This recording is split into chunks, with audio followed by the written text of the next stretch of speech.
Welcome to the Heroes of Fantasy Football podcast with your hosts, Matt High, Richie Kopech, and Joe Capozzi. Welcome to the lair.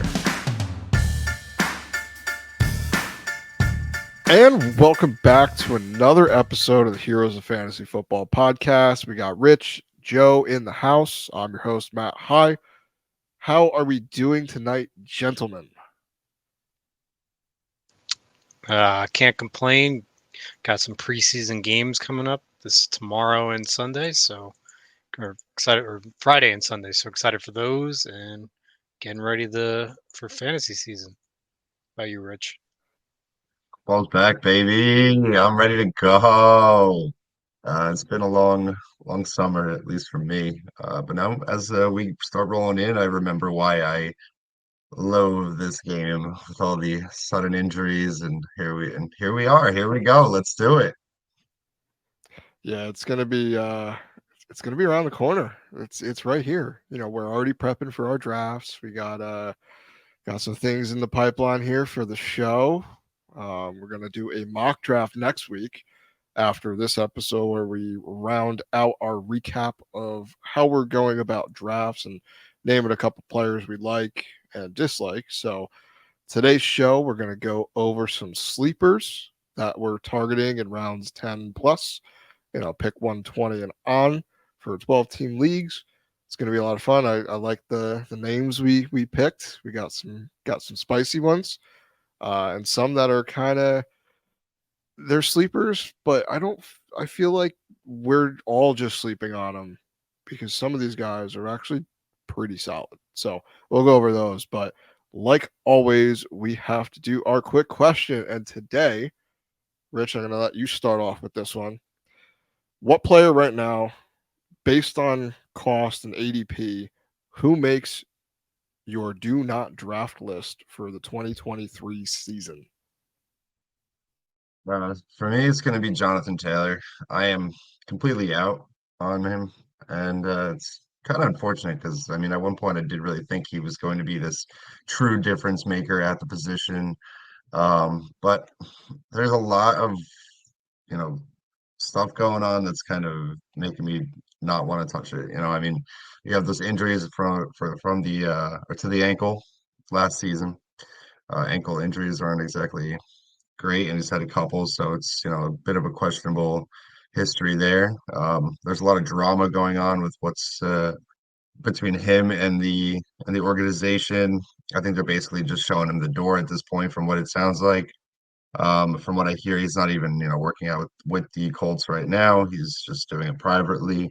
We keep hearing about this drama between them saying he's injured with this or that, and him coming on out and saying that he's not hurt and check your sources and all that. So it's kind of very icky, to say the least, about that. So not to mention also Anthony Richardson.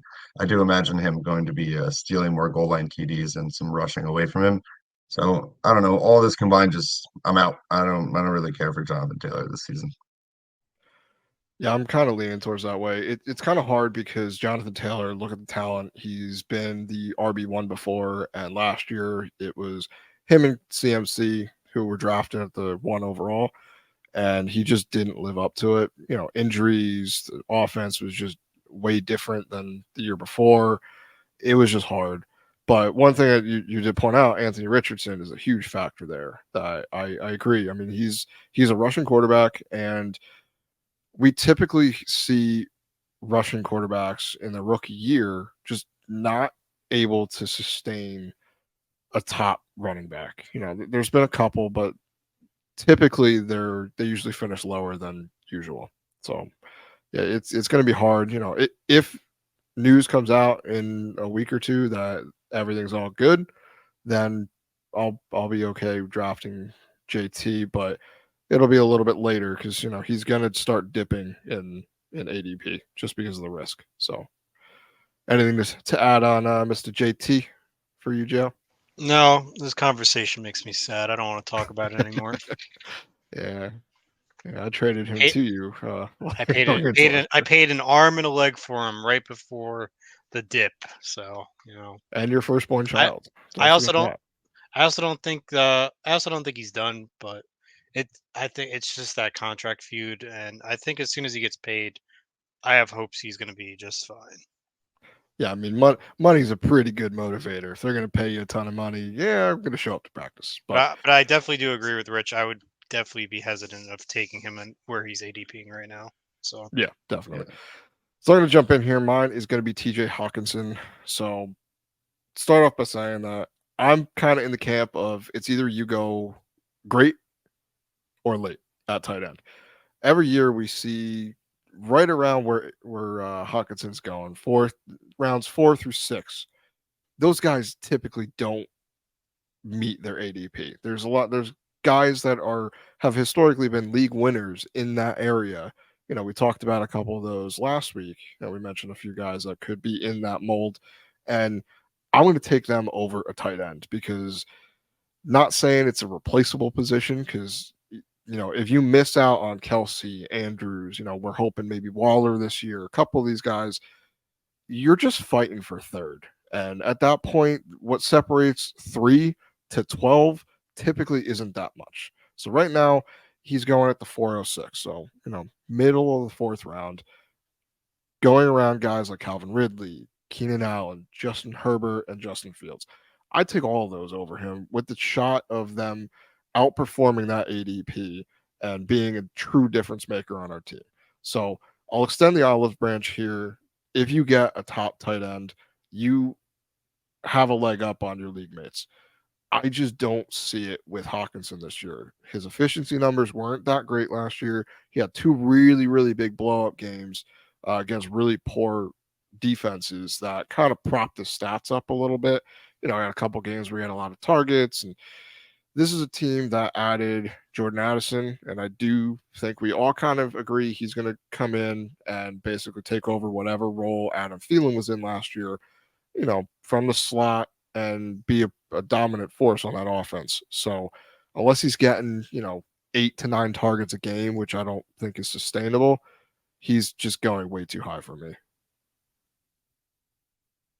yeah, this is like a poop on Joe's dynasty episode, huh? All these guys are on my dynasty team. I don't know. I feel a little impartial towards him because I've had him for since the startup draft.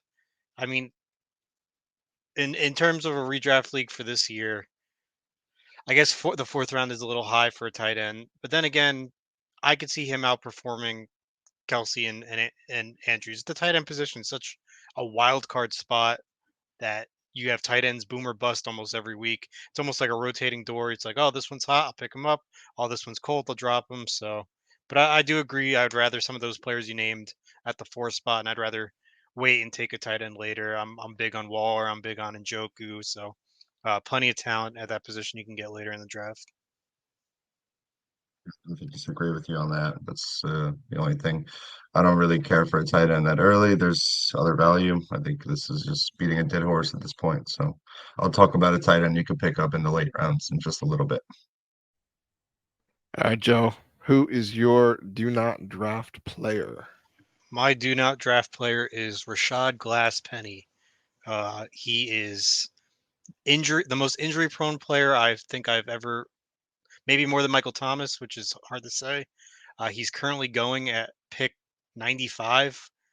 There's some of these players that are going after him: Jamal Williams, Khalil Herbert, Charbonnet, Devon Akane on the rookie on the Dolphins. These are all Damian Harris is going after him. These are all players I much rather have than Rashad Glass Penny, that have way more upside at running back.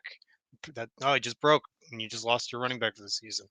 So I don't get me wrong, he was killing it on the Seahawks last year before he got hurt, but now he's in a crowded backfield in the Eagles. I definitely think that Swift and Kenneth Gainwell get more work than he does. I think he gets hurt personally. It's his MO, and I would much rather take a shot with the Miami rookie or Charbonnet or Herbert or even Jamal Williams. You're going to have him for a killer 3 games while Kamara's out. If you wanted to just get him later and who knows if he does well, I could see him getting a lot of goal line carries and seeing Kamara get more into that passing down role. So I would stay away from Penny. But what do you guys think? You're hoping to catch lightning in a bottle. I mean, he went out and got another team. It was kind of weird. I was toying around the idea that he might not even make the team come to week 1 of the season, just because that contract they gave him was pretty much pennies. No pun intended. But it'll be interesting to see how that backfield shakes out, because like you want to target good offenses, and I think we would all agree the Philadelphia Eagles offense is going to be pretty awesome. So it's just going to be one of those where I'll probably, if I'm going to target that backfield, I'm just going to grab whoever's going later and hope it works out. Mitigate a little bit of risk with lower draft capital and just see what happens from there. So it'll be interesting. I'm excited but terrified. All righty. So why don't we go in? But before we do that, I want to make an announcement. We now have our 2023 rankings on the website. I posted those the other day. So please go check those out. Go to the website, theheroesff.com. The link is below. Um, we worked hard on those. There's going to be some disagreements that we definitely have between all three of us. I know, Joe, you pointed out that we basically buried Pat Mahomes, which I know will be a shock to some people, because I think me and Rich were a little bit lower on his weapons this year than you are, sir. But I think I had him at definitely go check those out. Yeah, two, and you guys. I think you believe you guys had him at 7, which is I crazy. think I have him at 8 actually. But yeah, so if you agree or disagree, leave a comment below. Follow us on YouTube, click the bell, subscribe. Really helps us out. Leave a review, all the above, and let's dive in here. So, Joe, who is a sleeper that is currently going in later than the 10th round that you are targeting in drafts this year? My sleeper that I picked out is Adam Thielen. I feel like people just kind of forgot about him. Um, I mean, granted, he's been on a downward decline since 2020. And fantasy point wise, I mean, last year he only scored 6 touchdowns, but you also have to look at the team he was on. He was on the Vikings with Justin Jefferson, and Hawkinson was there, and you had Dalvin Cook. Those are a lot of high power offensive weapons.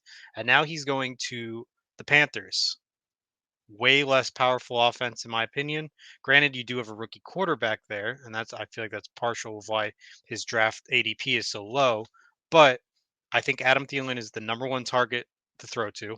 He's going to get a lot of looks, and a lot of looks equal a lot of fantasy points, even if he's not getting, even if they're not winning games. As long as he's catching the ball, getting yards, that's going to eat, especially in half point PPR and PPR leagues, that's going to put you up points. And if you're getting him that late in the round, he could sub in for one of your wide receivers, is on a bye week, boom, Adam Thielen.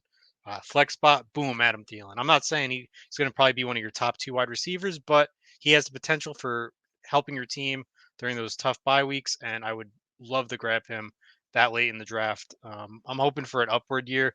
I mean, last year he put up 145 fantasy points overall, so I'm hoping that next year he gets a couple more touchdowns than 6, and I'm hoping I'm thinking about 170 range. So Oh man, right on. I like that. I mean, I'm definitely really in on him as being a bye week fill-in for sure. Would love to have scoop him up in the later rounds there.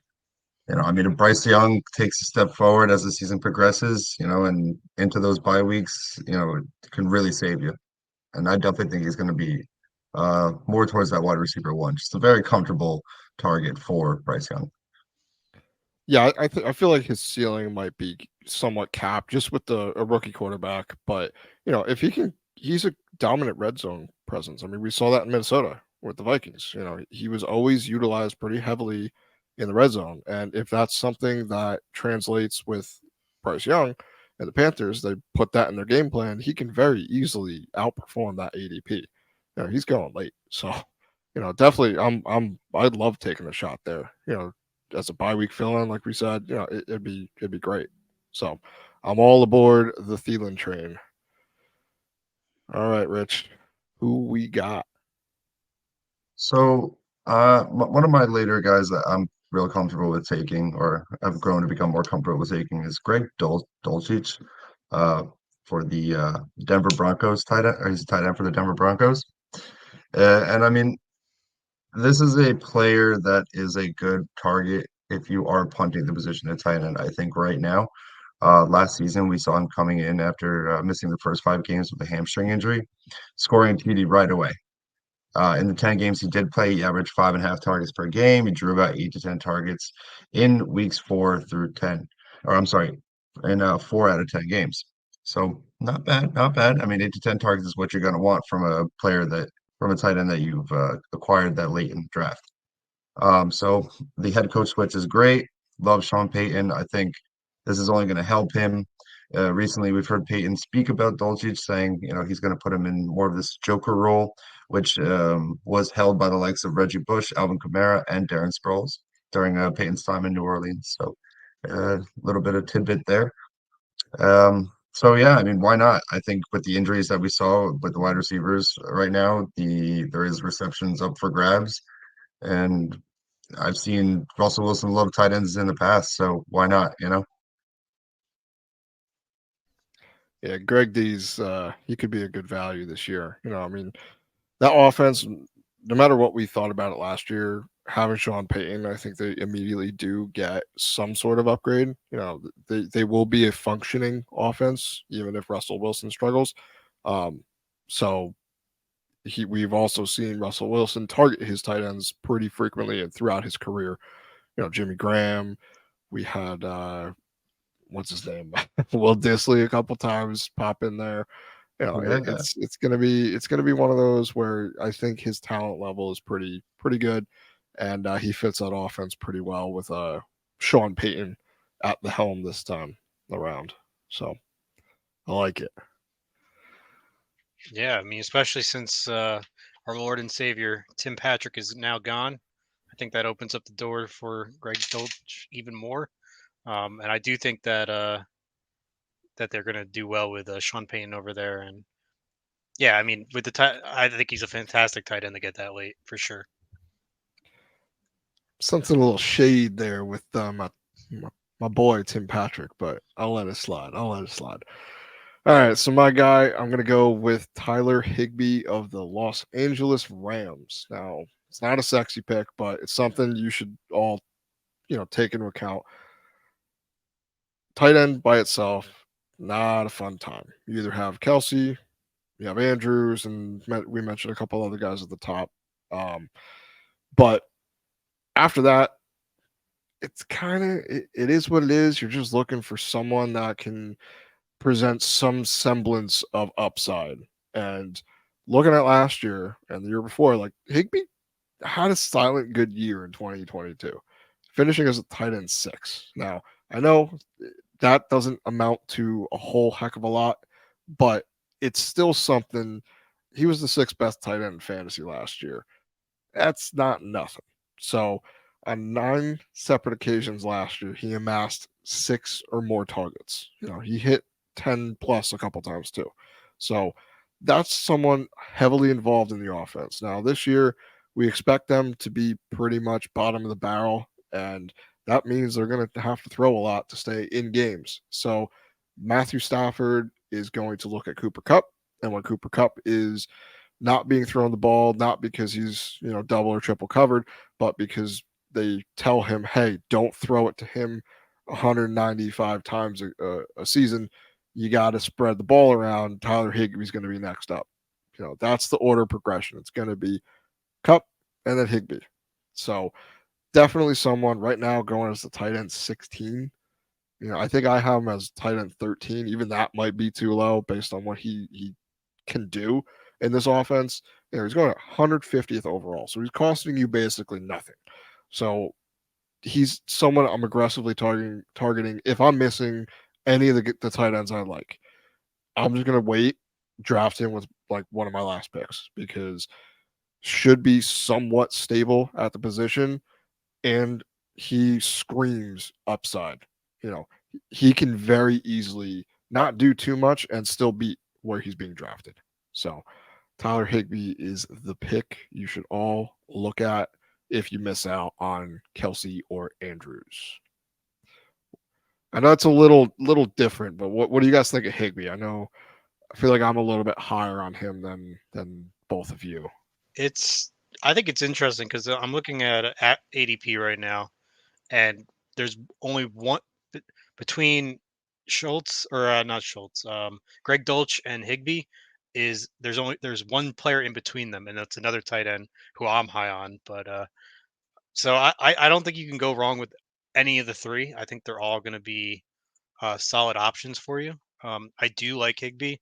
Outside of Cooper Cup, I mean, you don't really have any, I'd say, like top tier wide receivers there for uh, Stafford to throw to. So I do think he could be almost like a wide receiver two role at tight end, which is very appealing. And if Cup can't stay healthy, he could see a ton of work. So I do like that pick.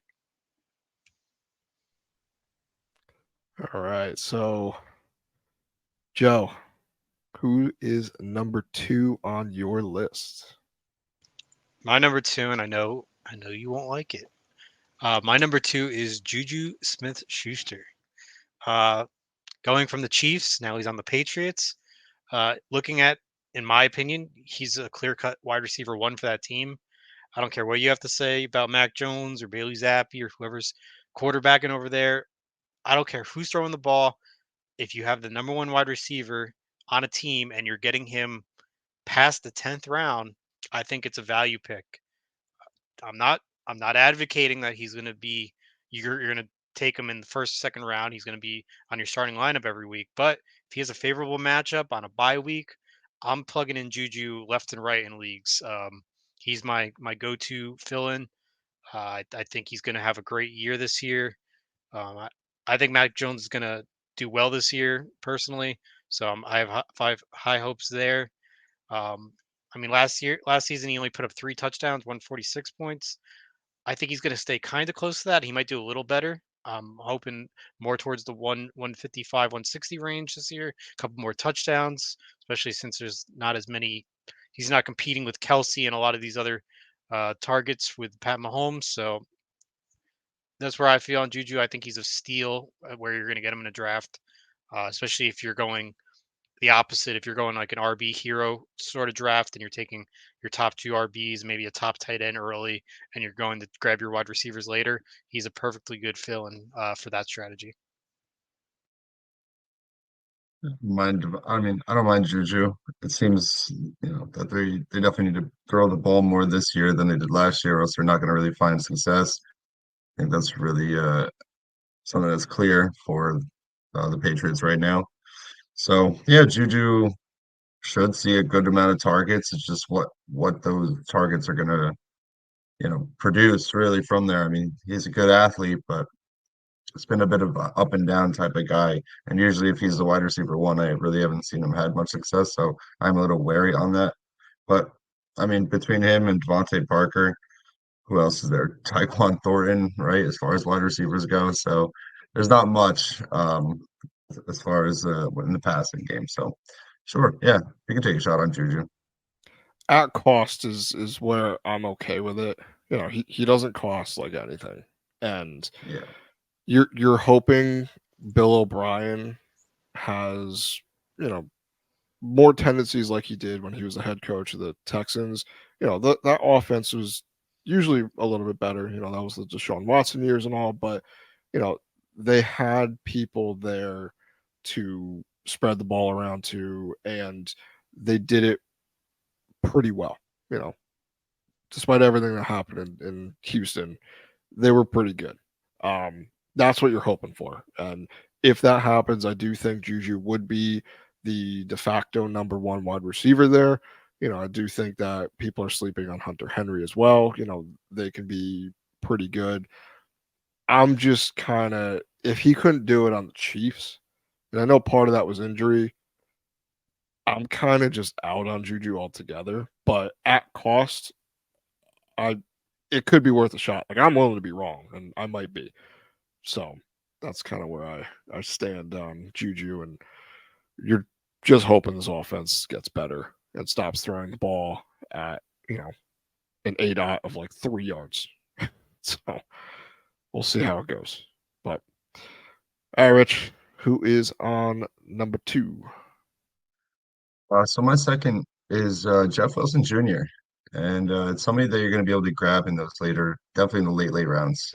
Seems like everybody's a little bit up in the air as to how they feel about the Miami backfield. There is three backs to note there.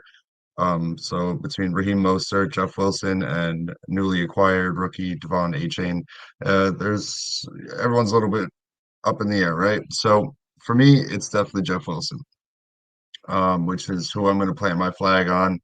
And it comes down to really a couple things. I mean, um, I I do see, the injury concern and all that from history. So it's tough to, I guess, try to fully buy into on him. But overall, Mostert also has been hurt before, and we don't know what Devon's going to be able to do with the quote unquote size that he is. So, and what his type of archetype is normally come to. So, I mean, Wilson coming into Miami last year, he came in week 9, um, and averaged about 10 carries and a 5.1 yards per carry from then until week 18. He did have the better TD rate than Mostert and more targets. So it's the having the bigger contract between the two of them, and also he is the younger back. So, I mean, if there's going to be a player that I am going to take a shot on in this backfield with a late round flyer, it's going to be Jeff Wilson. One of those backs is going to do well. It just depends on which one it is. So, I think I forget where A Chain is going, but I think what is it going? Moster, Wilson, then A Chain, if I remember correctly. But I do like Wilson. I mean, he comes from the Kyle Shanahan team, which is where Mike McDaniel came from. So I do like Jeff Wilson. It just depends on what news comes out of Miami. Like if any of these guys start shifting apart, I think they're all kind of bunched together right now. If they start drifting apart, it depends on where he ends up when we get close to draft. But Wilson definitely has a talent level that I think will fit that offense. And, if Tua can put together a full season, then this offense could have a running back steal in drafts. So, what do you think, Joe? No, I like that pick a lot. Like Richie said, it's kind of a wild card at who's going to be that number one back there. I could see them playing the hot hand, and if Jeff Wilson has that hot hand, you could just got a number one running back in what 10th, 11th, 12th round. I mean, you can't beat that. Definitely grab him there. Yeah, he's if you're going any sort of modified zero RB or hero RB strategy in drafts, he's someone you should definitely not leave your draft without on your roster because he very easily could exceed expectations and be the guy on what could be a very high powered offense with a lot of scoring opportunities. He's typically been a red zone guy too. So that could bode very well for your fantasy success in 2023. Now, my guy is going to be Zay Flowers. So every year we always see it's been happening a couple of years where a rookie wide receiver comes in and makes a gigantic impact for fantasy. So in their just in their rookie year. So these are the list of guys that I want to name off here. Justin Jefferson, pretty good football. Jamar Chase, also not too bad. Then we got Devontae Smith, Garrett Wilson, Chris Olave, Amon-Ra St. Brown. List goes on. What do they all have in common? High draft capital. Teams went after these players and immediately thrust them into a role on their offense and just carried them to fantasy glory. So Flowers comes out. He got drafted by the Baltimore Ravens at pick 22 in the 2023 NFL draft. And looking at this wide receiver room, it's kind of hard not to like him. You got Odell Beckham, who, despite getting the paid just a ton of money on this team this year, uh, I don't know if he has it still.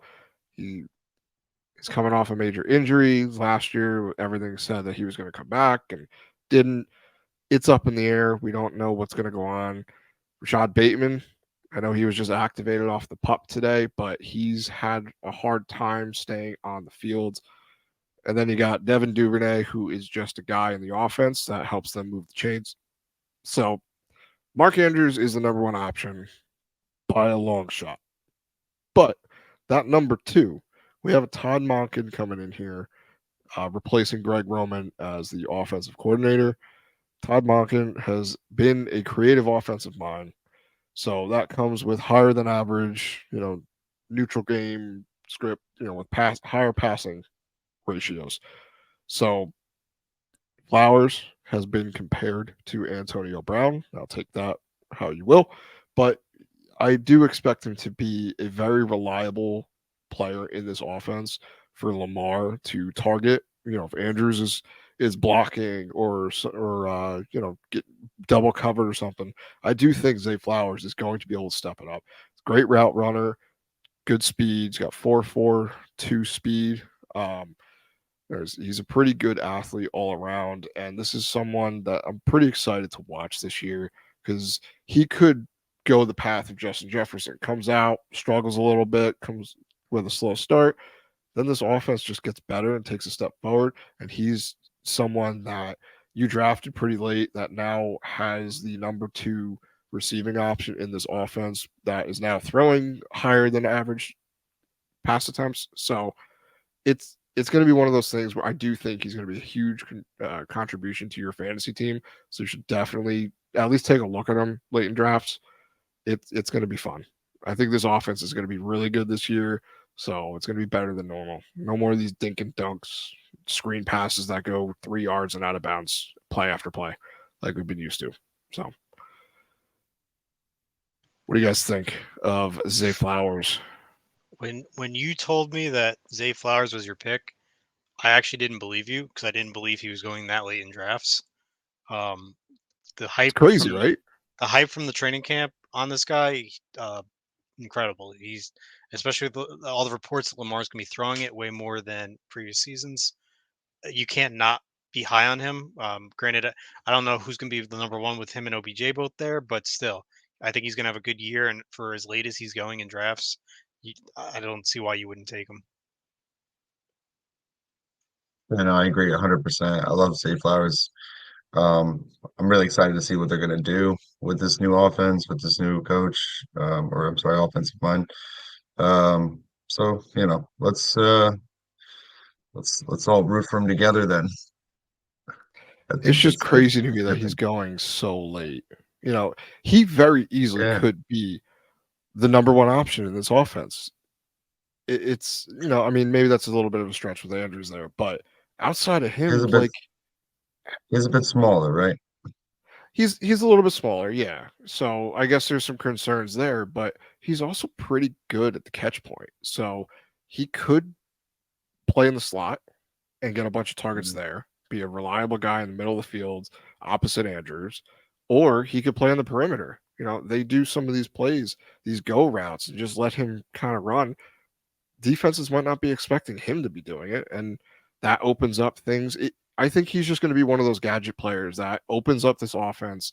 They get a little bit more creative, and he's someone costs you very little. I think he's like a 10th or 11th round pick right now. It's it's well worth the risk to get one of these rookie wide receivers because every year there's at least a few that contribute right away. I mean, right now we got Chris Olave and Garrett Wilson being drafted in the top 15, maybe top 10 depending on your platform.